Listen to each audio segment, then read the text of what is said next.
ჩემო ძვირფასო თანამოქალაქეებო, ახალ წელს ამაღლებული და მართლაც სადღესასწაულო განწყობით ხვდებით.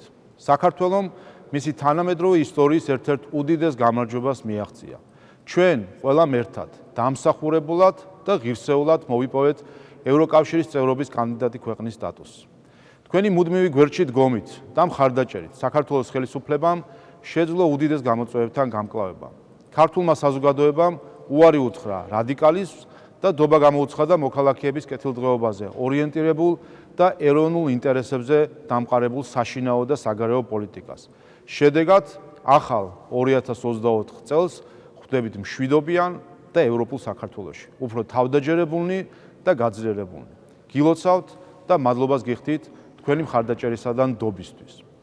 მადლობას ვუხდით თავდაცვის ძალებს, პოლიციელებს, მეხანძრე მაშველებს, სამედიცინო პერსონალს, საჯარო მოხელეებს, ყველას, რომელთა პროფესიონალიზმმა, თავდადებამ და სამშობლოს სიყვარულმა გააძლიერა ჩვენი ქვეყანა და მას 2023 წლის სტიქიებით დამძიმებულ წუთებშიც კი უკეთესი მომავლის იმედი შეუნარჩუნა. ახალ წელს ულოცავ ოკუპირებულ რეგიონებში მცხოვრებ მოსახლეობას, ჩვენს აფხაზს და ოს დებს და ძმებს, ქართულ დიასპორას და ქართველი ხალხის ყველა მეგობარს. ჯერა, რომ ჩვენ ერთად შევძლებთ ჩვენი სამშობლოს ერთიანობის და ევროპული მომავლის წარმატებით შენებას.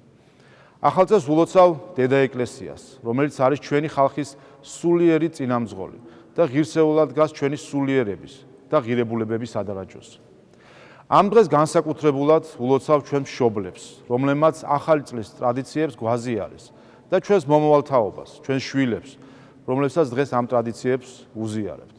თაობებს შორის ტრადიციების უწყვეტი ჯაჭვი არის ის, რამაც ჩვენი ათასწლოვანი ერის თვითყოფადობა შეგვინარჩუნა.